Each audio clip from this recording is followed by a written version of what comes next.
在法界从来就没有动物不能说话这条规则，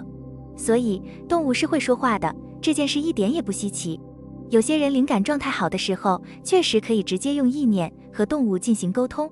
在法界里这是被允许的，没有任何问题。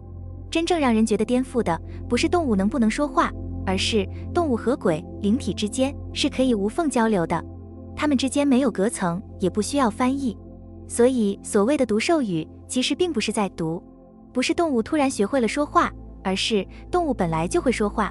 只是有些话，动物可以直接对鬼灵体说，没有限制，但要直接落到人这里，反而容易出规则。所以不是动物不说，而是很多时候这些话不会被允许落到人间。